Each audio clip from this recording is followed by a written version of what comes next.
మర్చిపోవడానికి ప్రయత్నిస్తే ఇలాంటి కష్టాలన్నీ నీకుండవు విశ్వ.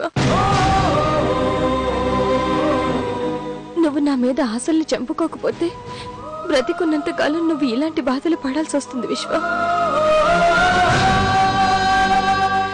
నువ్వు ఇలా శిక్షలు అనుభవించడం నేను చూడలేను. దయచేసి నన్ను మర్చిపో ప్లీజ్ విశ్వ, నన్ను మర్చిపో. నీకోసం ప్రాణం పోయినా పర్వాలేదనుకున్నప్పుడు ఇలాంటి శిక్షలకు నేనేం భయపడను.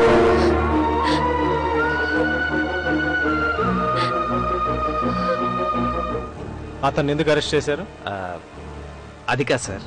ఎఫ్ఐఆర్ రాశారా? అతను నేరం చేసినట్టుగా సాక్ష్యం ఏమైనా ఉందా? సార్ అది చిన్న డౌట్ మీద అరెస్ట్ చేశాను సార్. డౌట్ ఎందుకు? అతను నేరం చేయలేదని కోర్టులో నేను 100 సాక్ష్యాలు చెప్పించగలను. అతను నేరం మీరు ప్రూవ్ చేయగలరా?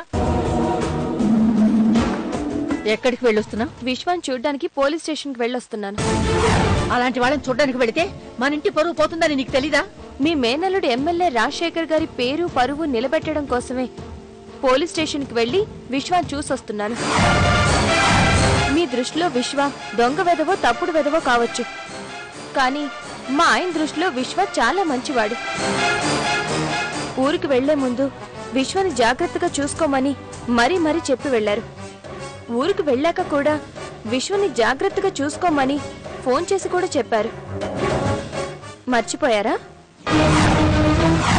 అలాంటప్పుడు విశ్వాని పోలీసులు తీసుకువెళ్లారని తెలిసి కూడా తను చూడ్డానికి వెళ్ళకపోతే మా ఆయనకి కోపం వస్తుంది. అందుకే వెళ్ళాను. ఎందుకు అరెస్ట్ చేశారంటే ఎస్ఐ సరైన కారణం చెప్పట్లేదు. ఏదో అనుమానం మీద అరెస్ట్ చేశారంట. ఆ ఎస్ఐకి 4 చీవాట్లు పెట్టి నా పూచీకత్తు మీద జామీన్ ఇచ్చి తీసుకొచ్చాను. అత్తయ్య, విశ్వకి ఏ లోటు రాకుండా చూసుకోమని అన్నయ్య చెప్పాడు. అందుకే పోలీస్ స్టేషన్కి వెళ్ళి విడిపించి తీసుకొచ్చాను. ఇప్పుడు నువ్వు నాకు నచ్చావు సావిత్రి. షేక్ హ్యాండ్ ఇవ్వు. దేనికక్క? ఇవ్వు చెప్తాను. నువ్వు మా పిన్నికి చెంపదెబ్బ కొట్టినట్టు సమాధానం చెప్పలేదు, చెప్పు దెబ్బ కొట్టినట్టు చెప్పావు. నువ్వు చెప్పిన దానికి మా పిన్నెలా నోరు మూసుకుందో చూసావా? నువ్వు ఇలాగే ఉండు. విశ్వ కట్టాల్సిన తాళి మా బావగారిని మెళ్ళో కట్టాను.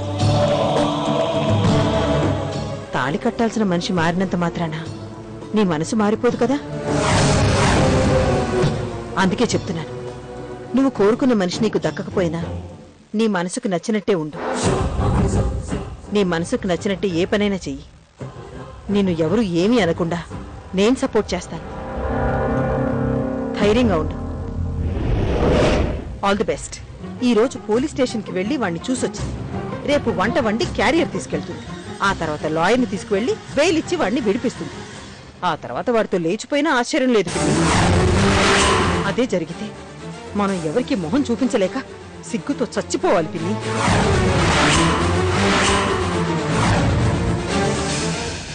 అలాంటిదేమీ జరగకూడదంటే విశ్వ ఉండకూడదు పిన్ని.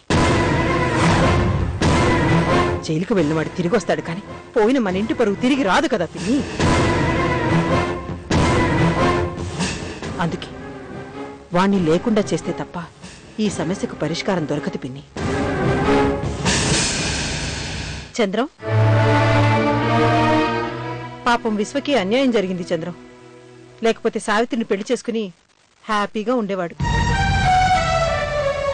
విశ్వకి అన్యాయం జరిగిందని నీకెలా తెలుసు? నిజం ఎంతకాలం దాగుతుంది చంద్రం? ఏం జరిగిందో చెప్పడానికి విశ్వ ఉన్నాడు, సావిత్రి ఉంది, మీ అత్తయ్య ఉంది. ఎవరో ఒకళ్ళ ద్వారా తెలియకుండా ఉంటుందా? నువ్వే వాళ్ళిద్దరికి న్యాయం చేయొచ్చుగా. అదే చంద్రం, అన్యాయం జరిగిన వాళ్ళిద్దరికి నువ్వే దగ్గరుండి పెళ్లి చేసేయచ్చుగా.